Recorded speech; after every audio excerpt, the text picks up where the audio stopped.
Estamos en nuestra secuencia para ver, o sea, estamos al borde del regreso al colegio. Tenemos montones de problemas, ¿no es cierto? El tema del calor y qué se va a hacer. Y tenemos también problemas con la infraestructura. Y está Elio Caña, decano del Colegio de Profesores, enlazado con nosotros para conversar de estos temas. Eli, buenos días, gracias por atendernos. Muchas gracias, Nicolás. Un abrazo cordial a ti y a tu equipo de prensa. Y solo para precisar que soy Paz, decano del Colegio de Profesores del Perú. Valga la aclaración. Y mi saludo a todo el magisterio peruano, a los padres de familia y a los estudiantes. Eli, efectivamente, dígame. Sí, comencemos, Eli, por el tema del calor. Acabamos de estar hablando con uno de los especialistas más calificados, el ingeniero Quispe de Senami, que nos dice que las temperaturas están batiendo récords y lo que esto va a seguir, y va a seguir probablemente hasta por lo menos la mitad de marzo. O sea, vamos a tener temperaturas muy altas por encima de lo normal. El problema es que vamos a empezar las clases y los colegios no están preparados para eso. ¿Cómo se maneja eso, profesor Ocaña? Sí, efectivamente, Nicolás. Ayer se dice que la sensación térmica, por ejemplo, en Puente Piedra ha estado por los 37 grados de temperatura, bastante alto, y niveles que solo se registraron cuando hubo el fenómeno del Niño en el año 97 y algunos otros momentos. Y justamente el tema de la infraestructura es un grave problema a nivel de nuestro país. Por decirte, por ejemplo, la infraestructura urbana más crítica del país está concentrada en Lima, con un promedio de 6.000 instituciones que tienen dificultades. Y tú puedes salir a visitar muchos colegios, hay instituciones educativas que están funcionando en locales metálicos, en módulos que se colocaron por emergencia y lamentablemente eso se mantiene y no hay una alternativa para resolver ese problema. Ahora, claro, el problema es que en esas condiciones, ¿qué haces? No puedes empezar la clase porque, es decir, digamos, el interior de los locales va a ser un horno, pero sacas a los chicos para afuera y ¿qué van a estar? A la intemperie con un sol abrasador, ¿no?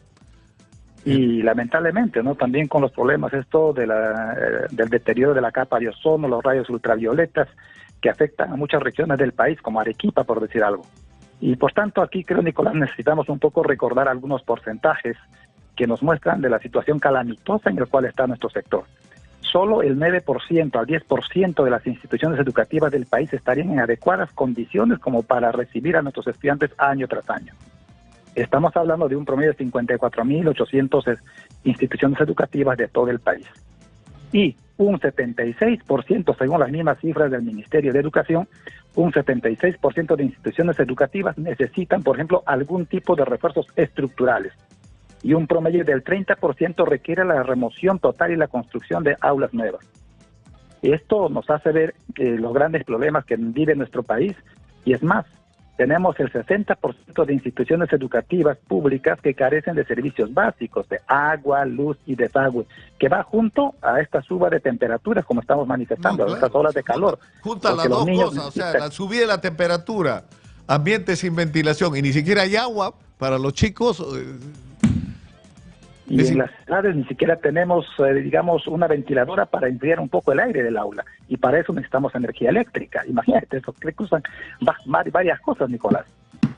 Ahora, el tema es que estuvimos hablando de este tema porque nosotros, tú eres testigo, Eli, de cómo hemos seguido el tema de la infraestructura. Yo le llamaba la atención a la ministra de Educación de que cada vez que he tenido un ministro de Educación al frente le he preguntado de qué tamaño es el déficit de la infraestructura educativa y cada vez era peor. Cada año era peor que el año anterior. Es decir, no era que reconocimos que había un problema grave con la infraestructura, entonces para el año siguiente mejoramos. No, para el año siguiente habíamos empeorado, no habíamos mejorado la situación de nuestra infraestructura.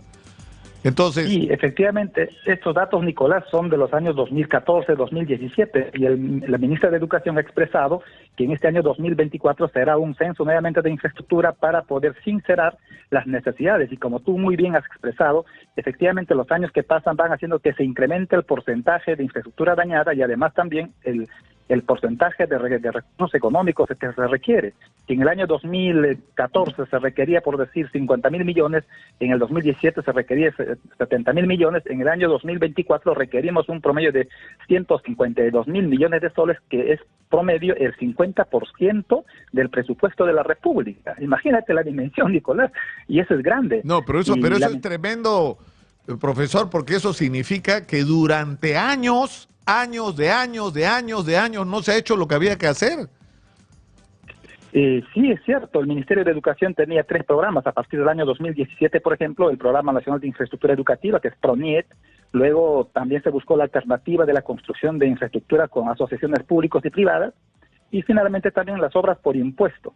Y lamentablemente ninguna de ellas han tenido resultados. Es más, se vencen los plazos y las infraestructuras educativas se convierten en elefantes blancos porque no se concluyen, hay observaciones, faltó recursos o el contratista no tuvo la solvencia económica y tampoco técnica para poder concluir la construcción en tiempos determinados. Y eso nos hace ver que los principales perjudicados son nuestros estudiantes, Nicolás, y creo que allí las autoridades tendrían que ser más eficientes, más probas, y sobre todo también los fiscalizadores de estos proyectos tendrían que ser realmente moralmente probados, profesionalmente eficientes para lograr que estos proyectos se ejecuten en el tiempo necesario. Imagínate Reconstrucción por Cambio, surgido en 2017, Nicolás, ¿recuerdas? Hasta ahora se mantiene vigente ese proyecto. ¿Por qué? Porque hay obras que no se concluyen año tras año y esto afecta a nuestras instituciones educativas. No, claro. Ahora, el problema es que lo que está claro es que o sea, es decir, la manera como se afronta desde la perspectiva presupuestal la crisis de infraestructura educativa no nos alcanza. O sea, ¿cuánto es? 5.000 millones de soles lo que se invierte, creo, directamente en infraestructura. Si el déficit es de 150.000, 160.000 millones, olvídate pues, necesitamos 30 años, ¿no es cierto? Sí, o sea, es ridículo. Entonces, lo que hay que hacer es un shock de inversión en infraestructura educativa. Ahora, ¿de dónde sacamos los recursos? Es decir, una alternativa es el endeudamiento. Si tenemos capacidad de endeudarnos, si estamos con esa deuda invirtiendo en el futuro del país, porque cada sol invertido en educación, eso es el dinero mejor gastado, ¿no es cierto? Y mejor colocado. Algo así hay que hacer, pero lo que está claro es que no se puede seguir con este ritmo. Nicolás, en muchas oportunidades te he escuchado y hemos escuchado también a especialistas. Los países que han desarrollado, han progresado, han promovido un nivel de crecimiento económico, social, cultural, son aquellos que han invertido en educación. Y no necesitamos poner nombres a los países nórdicos, a los orientales, sino miremos nomás en América del Sur, o al menos Centroamérica, por ejemplo, Costa Rica, que con su afán de invertir más en educación han generado mejores niveles de formación, de desarrollo económico, social, cultural, político, se fortalece la democracia, se entiende mejor a las autoridades. Es decir, la educación es el motor del desarrollo y de los cambios, de tal manera que la inversión en ella es justo y necesaria, pero lamentablemente no comprendemos a nuestras autoridades cuando se quieren hacer cambios exóticos, cuando por ejemplo se dice vamos a retirar a docentes que tienen ideologías distintas, cuando lo principal está en invertir en educación. Se ha dicho, por ejemplo, en la Constitución que ha establecido Educar, que se debe invertir no menos del 6% del PBI para educación.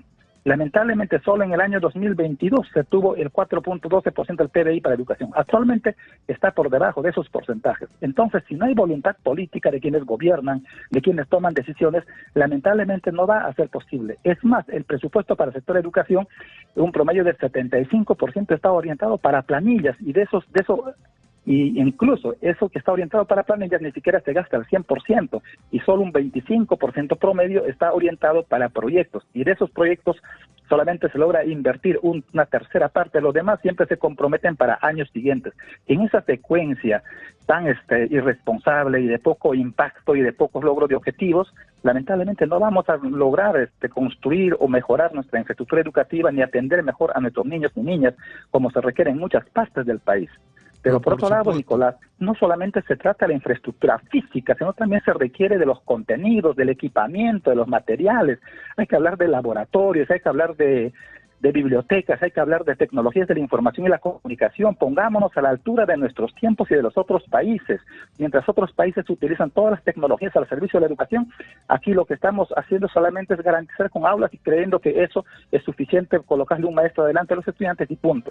Y creo que es tiempo de grandes cambios, y esos tiempos de grandes cambios requiere una mejor exigencia, una mejor labor del gobierno, pero también un compromiso mejor, es cierto, de los mismos docentes para innovarnos mejor en nuestras metodologías, capacitarnos, actualizarnos y desarrollar una educación de calidad para que nuestros niños y niñas y las nuevas generaciones tengan otros resultados, tal como siempre aspiramos todos. Pero por supuesto. Eli, te agradezco mucho por esta conversación, como siempre ha sido muy gentil con nosotros. Muy buenos días. El profesor Elío Caña, paz decano del Colegio de Profesores, ha estado con nosotros.